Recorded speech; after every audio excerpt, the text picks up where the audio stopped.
Para mí descartable, pero es algo que me preocupa, ¿no? Diríamos como que para que No, siga yo viva la creo, pepa lo pasamos para el 2024.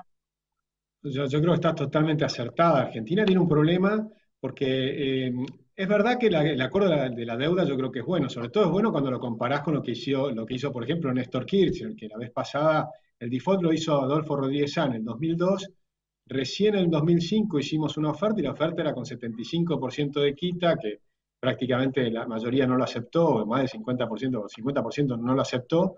Recién en 2010 se hizo un segundo canje y todavía en el 2016 teníamos los holdouts. Es decir, que en este caso estuvo mejor hecho, se aflojó mucho el gobierno de las pretensiones iniciales, aumentó 16.500 millones de dólares la oferta final con respecto a la oferta inicial, o sea que se aflojó mucho. Se llega a un acuerdo que probablemente va a tener mucha gente que lo va a aceptar y eso es positivo. Lo que es negativo es cuando uno dice, bueno, pero esto es sustentable. Bien, el acuerdo que se logró es, los acreedores los ven como que hay una quita de un 45%. Pero ese 45% en realidad es porque estiman que los nuevos bonos van a cotizar con un descuento importante. Pero si se quedaran hasta el final y la Argentina cumpliera sin hacer otro default y pagara efectivamente los bonos, en realidad la quita es cero. Lo que va a tener es una baja, lo que sí hay es una quita grande en las tasas de interés, porque Argentina paga tasas de interés estrafalarias, básicamente porque no cumplimos. Entonces nos cobran 3, 4 veces más que a los países vecinos. Entonces, pero si ponemos una tasa del 3% anual, en realidad la quita es cero y tenés una pequeña rentabilidad, muy pequeña, pero son muy bajas las tasas de interés internacionales. Ahora, ese no es el problema. Entonces, el problema es que el monto de la deuda total continúa estando, pero tampoco ese es el problema grave. El problema grave es que Argentina no es sustentable. Y Argentina no es sustentable y por eso, o sea, esa es la causa, es que Argentina no es sustentable. La consecuencia es que nos endeudamos y caemos en default y tenemos también problemas inflacionarios, ambos problemas. Entonces, ¿por qué Argentina no es sustentable? Muy simple, porque cada vez hay más gente que vive del Estado y cada vez cobran más impuestos que están destruyendo al sector privado y por eso el sector privado se achica y se agranda la cantidad de gente que vive del Estado. Y además, las propuestas que hacen es seguir pensando que el Estado es el que te va a dar la solución. O sea, la están pifiando mucho, muy grave, de manera muy grave, y eso lo que nos va a dejar es un país con una crisis enorme que se agrava, por supuesto, con la cuarentena, esta cuarentena larguísima, la más larga del mundo y más dura, que está generando 100.000 quiebras. Vamos a tener una caída del PBI muy fuerte este año, probablemente cerca de 14 puntos del PBI. Vamos a tener una pobreza que va a subir al 50% y la pobreza de los jóvenes van a ser de 2/3. O sea, 2 de cada 3 jóvenes van a ser pobres en Argentina. Argentina que supo ser un país muy rico. Con lo cual esto requiere un cambio de pensamiento, la gente tiene que darse cuenta que la solución no está en el Estado, la solución está en el sector privado y hay que ver de qué manera aliviamos al sector privado. Esto no es un programa de ajuste al sector privado, lo que hay que hacer es un conjunto de reformas al revés, para aliviar y para liberar al sector privado que tiene un potencial de crecimiento enorme, pero que está impedido justamente porque el sector público es el problema. Bueno, yo escucho a los políticos como que no les importa que se vaya gente a otros países para alivianar la carga impositiva. Bueno, mejor que se vayan, hasta se lo llegaron a decir a González Oro de la oposición, ¿viste? Mejor andate. O sea, es terrible lo que está pasando, porque hay gente que se va a ir y empresas que se están yendo. Uno no sabe la magnitud, pero si de los 6 millones de personas que bancan a los 20 millones que cobran del Estado, entre los planes, las jubilaciones y demás, se van, empleados estatales, se va 1 millón o 2 millones, estaríamos complicados. O sea, si se van 50.000, bueno, pero depende de la cantidad y el volumen de dinero que se vaya a la Argentina. ¿Les podés explicar a las personas que es importante que el sector privado no se vaya? Porque la gente se cree que el Estado, hay gente que se cree que el Estado son, no sé, que cae la plata del cielo. ¿Les podés explicar? No, Porque no sé cómo lo pueden entender. por supuesto que es gravísimo, porque además muchos de los que se van son justamente personas que tienen capital o bien que tienen capacidad profesional para ganarse la vida. Y de hecho, ayer, conversando con una persona en Uruguay, que estuvo en la Cancillería uruguaya, me dijo, la cifra hay que revisarla, no es una cifra oficial, pero me contó que hay cerca de 240.000 personas que ya están pidiendo o haciendo trámites para irse al Uruguay. Con lo cual se está acelerando el ritmo que se van de la Argentina. De Argentina ya se fueron cerca de 1.200.000, 1.300.000. Si le sumás esto, vamos a estar en 1,5 millones de gente que se fue. De Venezuela se fueron 5 millones. Pero cuando se van las personas, se van también los capitales y sobre todo se van las ideas para generar empresas nuevas. Es toda gente que tiene capacidad de crear riqueza. Los países salen de la pobreza creando riqueza, no hay otra manera, es aumentando la productividad. Entonces, por ejemplo, cuando el gobierno pretende hacer programas donde lo que hace es contratar gente con cero productividad o con bajísima productividad, eso empobrece a la Argentina.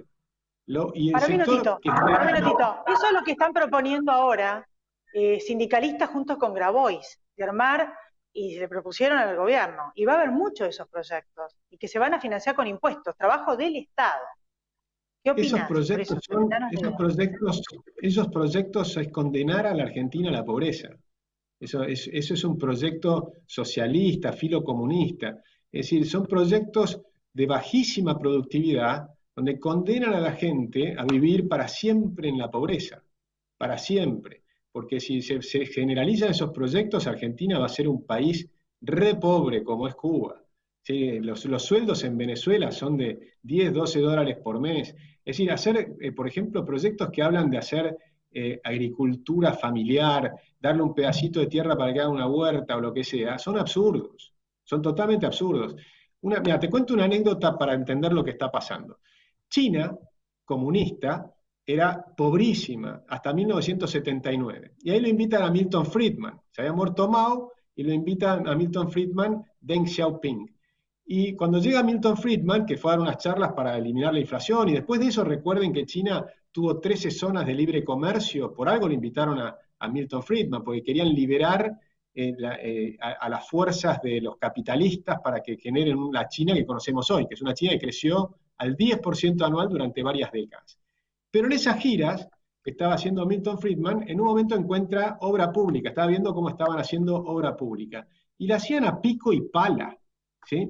Y él decía, Milton Friedman les preguntó, ¿por qué hacen obra pública a pico y pala? ¿Por qué no utilizan las máquinas? ¿Por qué no tienen las Caterpillars, todas estas máquinas enormes de obras públicas, retroexcavadoras y demás?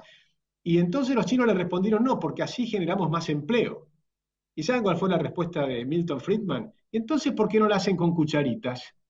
¿Sí? O sea, esa mentalidad ridícula de hacer trabajo con bajísima productividad, de mantener, por ejemplo, los peajes, cuando en realidad necesitas el free flow que existe hoy en día, que pasan los autos y simplemente la cámara te detecta y te factura a tu tarjeta de crédito sin que haya ninguna persona, es una cuestión de algoritmos y de máquinas. Entonces bajás el costo de todo lo que se produce en Argentina. Cuando bajás el costo de todo lo que se produce en Argentina, entonces sos competitivo y podés generar un montón de empleo nuevo. Cuando entendemos que en Argentina ellos dicen de generar 4 millones de empleos, casualmente es la misma cifra que decimos nosotros, de generar 4 millones de empleos, que es el programa que tenemos en Libertad y Progreso. Pero ¿cuál es la diferencia? Ellos están pensando en 4 millones de empleos de productividad del siglo XX y de principio del siglo XX. Ni siquiera de fines del siglo XX. O sea, es un absurdo descomunal, pero del tamaño descomunal. Cuando nosotros hablamos de generar 4 millones de empleos, lo que estamos diciendo es que va a haber 1 millón de chicos que van a ingresar al mercado laboral en los próximos 4 años, y ese millón de chicos son los que van a inventar las nuevas empresas del futuro, no del pasado. Hay que pensar en la tecnología del futuro, no la del pasado.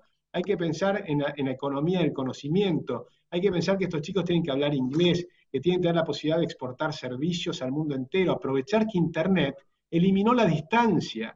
La distancia era una de las maldiciones que Sarmiento o Martínez de Estrada hablaban de Argentina, que estábamos lejos, y que dentro de Argentina las distancias también son muy largas. Con Internet eso se acabó, lo vimos ahora con el tema de la tecnología que estamos utilizando en este momento, ¿no? Eliminamos la distancia, vos estás en Balcarce, donde sea, cada uno está o Bárbara está en Italia. Bueno, eliminar las distancias es lo que tenemos que estar aprovechando para hacer todas las reformas estructurales que la Argentina necesita y pensar en las cosas nuevas, en el futuro, no en el pasado, porque la velocidad de cambio tecnológico es sideral y se acelera y va a ir muy rápido. Y esto de querer ir hacia el pasado es un absurdo de tal magnitud que condena la pobreza argentina, pero hay una cosa que es muy importante. La gente se da cuenta, la gente no es tonta. El peronismo no tiene nada para ofrecer a los argentinos, salvo un puestito en el Estado, un choripán o condenarte a la pobreza en este tipo de programas. Eso es absurdo. Nosotros tenemos que pensar un país y ofrecerles a la gente una posibilidad de un país moderno, dinámico, integrado al mundo, con tecnología de punta, en lugar de estar pensando en crear trabajos del pasado, pensar en los trabajos del futuro. Y lo van a hacer los jóvenes, no lo van a hacer los ministros, y tampoco lo van a hacer los empresarios que tienen barbas blancas como las mías, pero más largas, porque son 3 generaciones de empresarios protegidos, ¿no? Y protegidos en sus ganancias y en la falta de competitividad. Eso es lo que tenemos que cambiar. Una Argentina al mundo que la van a hacer los jóvenes, hay que apostar a la juventud. Yo creo mucho en la generación X y en la generación Z. Van a tener las posibilidades que tienen de ganar plata. Ahora los políticos, en cuanto ven a estos chicos que empiezan a ganar plata, por ejemplo los influencers, lo único que se les ocurre es ponerles un impuesto nuevo.